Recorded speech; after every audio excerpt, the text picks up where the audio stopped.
President Bongbong Marcos vowed the revival of the micro, small, and medium enterprises as the backbone of the economy is among his top priorities during last week's MSME Summit. Let's get more details now from Negosyo founder, Joey Concepcion. Joey, thank you so much for joining us. So what needs to be done to boost the MSME sector, many of them who are still struggling?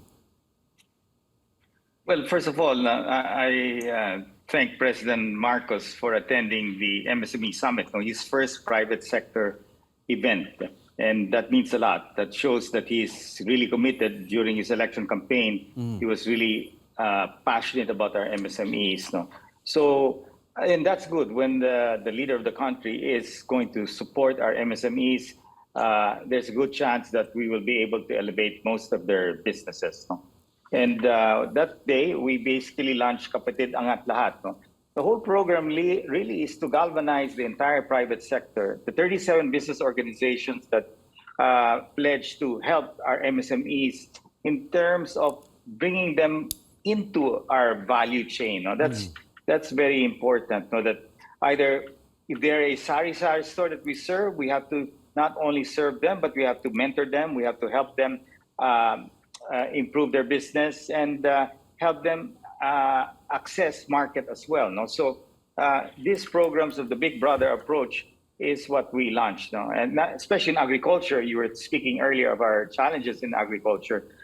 We have a lot of big entrepreneurs who are into agriculture and agribusiness. And we, in the private meeting before the event, we discussed with the president the right approach to this, which he confirmed that he fully supports. But Joey, some say that it's only big businesses that can thrive and survive, especially during this kind of health crisis, which has been ongoing now for 2.5 years. And then you add to the equation problems like rising prices of fuel and raw materials and shortages.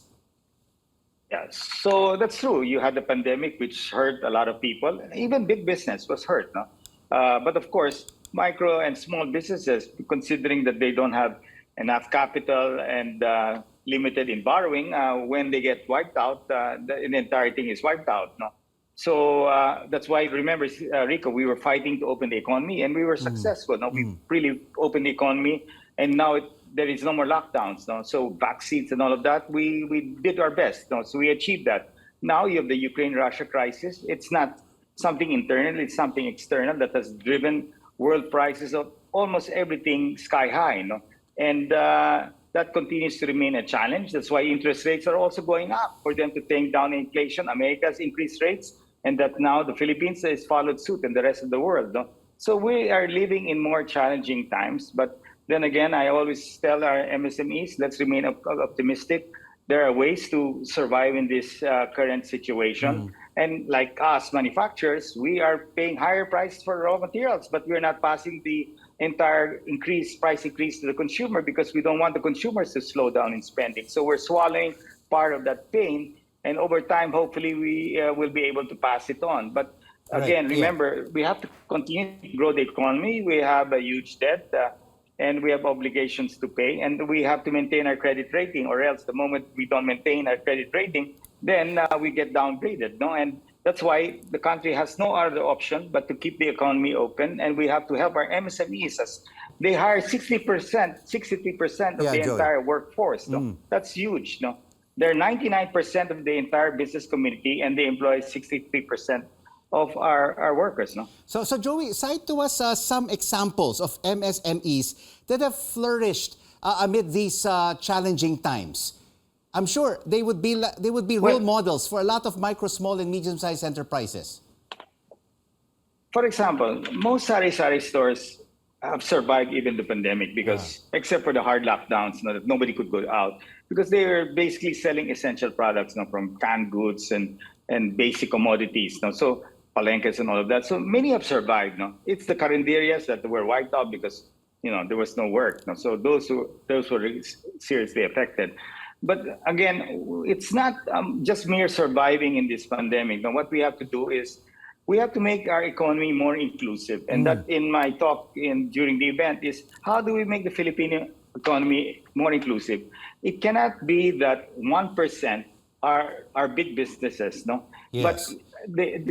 and 99% are micro, small, and medium. No, we have to scale them up for us to really have greater equality. And the only way to do that is, and that's why we launched with the president, kapatid angat lahat. In other words, big brother helping small brother, no? Yeah. And But Joey, one example is yeah. Mayor Eddie Guillen of PIDIC, no? And Winston Uy of Universal Leaf. So that is a perfect partnership between an LGU and a big brother Right. helping the farmers, no? And they are doing very well, no? So that is the model Yeah. that we want to replicate for other crops and get other mayors or really good leaders in the different provincial areas to help the big brothers, no, connect with the small farmers, no. But Joey, inclusive growth, has been the buzzword of every administration. Where are we at right now? It seems like we're not moving forward in terms of inclusive growth, because if you have big brother mentoring small brother, if small brother becomes successful, then big brother can buy out small brother. No, not really. There's a lot of success. In fact, Universal Leaf, one of the largest tobacco exporters, $200 million a year. Really, you can see the lives of the people down in that area in Ilocos have improved. No, the area of Mayor Eddie Guillen in PIDIC poverty has really gone down. Now we have to replicate this all over. Yes, there are a lot of challenges, especially in the agricultural sector. That's why you have to build the farm to market roads are critical. Now we really have to get our big brothers to really help. And this is an effort that we've been trying and we will continue. It's a continuous effort. No? Digitalization is another way to help our MSMEs. No? It now people don't need to rely on entering supermarkets. They have other platforms to sell their products. So this is one major effort that us are trying to do. No? Digitalization will create greater inclusivity. Of course, all of this really takes time. The pandemic will affect us. Inflation affects us. But we have to keep pushing, no, Rico? It's not going to be an easy task. We have to keep pushing and help these MSMEs. No? Thank you so much for joining us on The Final Word. Go Negosyo founder, Joey Concepcion.